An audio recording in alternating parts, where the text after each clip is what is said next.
The second part of the interview with 6 times Parish Walk winner John Cannell takes us to the period just after he'd completed the first ever hat-trick of the Parish Walk. This is quite a period that was when I was quite close to John, and in fact John approached me to help him a little bit, and at the end of 83, beginning of 84, you changed your training a bit, I think. What did I manage to do that other people hadn't done?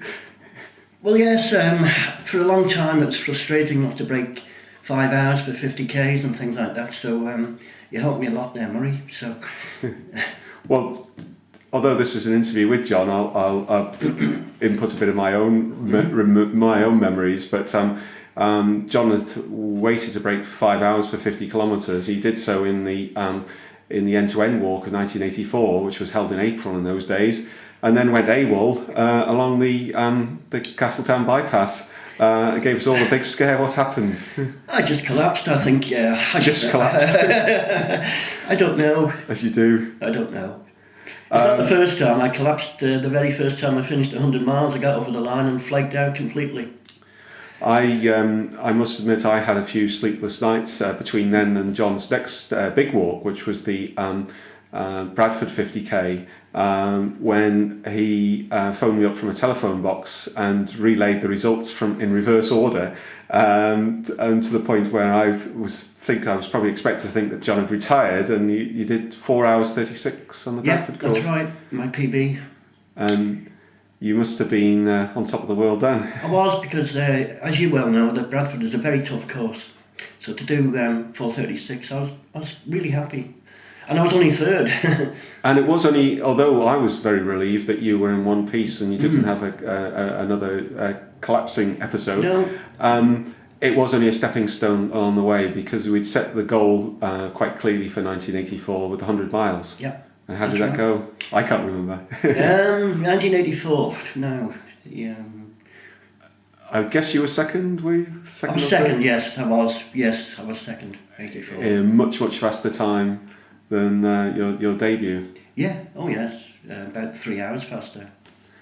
So between then, over the next few years, the Parish Walk wasn't your main objective. You went in and you got to Peel a few times. But we talked before we just started this little bit about how between 84 and 88 or 89 was the time when you really concentrated on 100 miles. Tell us some of your experiences on the different courses and your rivals and things like that. Well, building up to the 100 miles, we decided not to do the Parish Walk, because I don't believe you can do the Parish Walk and 100 miles in the same year and get a good result.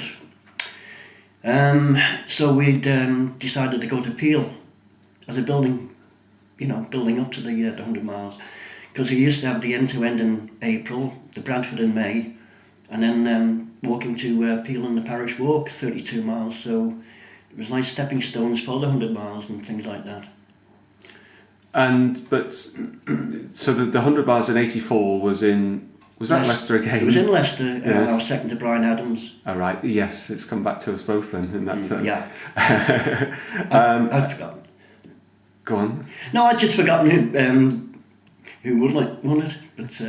But over the next few years, you had a few close battles, but I think you won the 100 miles along the way. I won 187. It was in Surrey.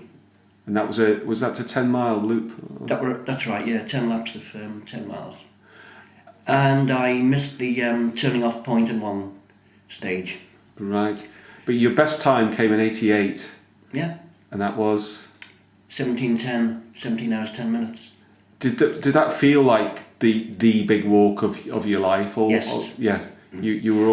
Were you always ahead in that one? Or? I was ahead to a certain part in the night, and I don't know whether to go into this or not. You were overtaken? I was overtaken, when there weren't many judges around? Yeah. But it's still one of the fastest times by a British walker, and it's actually already showing on one of the websites as being recorded by a 65-year-old. But your birthday's recorded a bit prematurely there. Yes. Yeah. But looking back, do do you feel those are the peak years? That's the sort of age you were then, 88. Oh yes, that's 1710. I mean, I thought it was a really great time. I must admit, I'm not trying to be big-headed, but 1710, brilliant. I loved it. It was, I don't know. I think it's about the 4th fastest time. I think. I'm not sure. And 89, one last 100 miles. Yes. How did that go? That was in Hendon.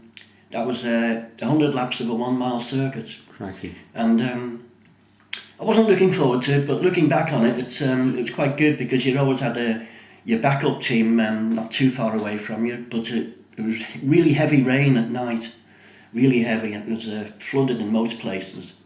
But the course was good, it was relatively flat. It was on the police training college in Hendon, so that was good.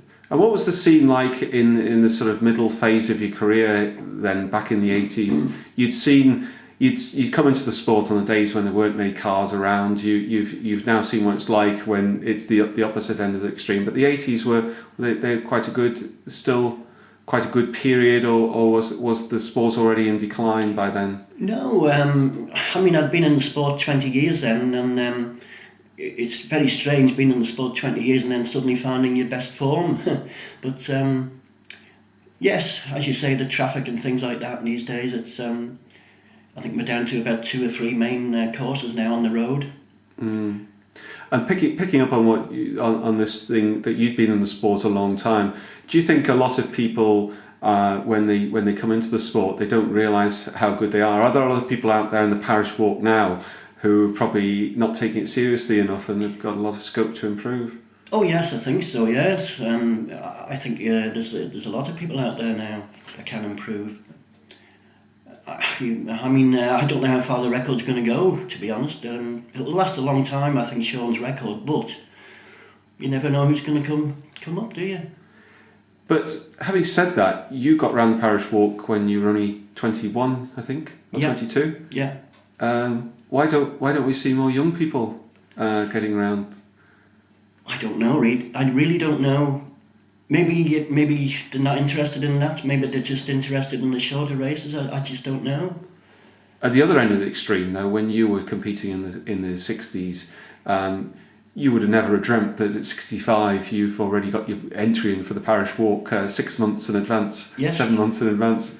I mean, do you have to pinch yourself that you're still... Yes, I do. But it's nice to say that I'm probably the only one competing still from those days, from 1961. So that's nice. I'm going to keep on going. And do you still maintain a lot of contact with competitors in the UK as well? Definitely, yes. Only a couple of weeks ago I was at Mark Byrne's 50th birthday, and I met some old friends there, John Edishaw, and yes, I meet up with them as many as... I meet Paul Nihill nearly every year now, and Paul's one of the greats. World record holder at one point. You see, we do a post-office walk in uniform, and a lot of the people don't really know who Paul Nihill is. They're sitting in his company and not realising he's a silver medalist from the 1964 Olympics. And he had a rather special race over here. What did he do? He did 84.50 down King George V Park. Which was a world best at the time. World best time. 84.50 back in about 1969, 70. It was a fantastic time.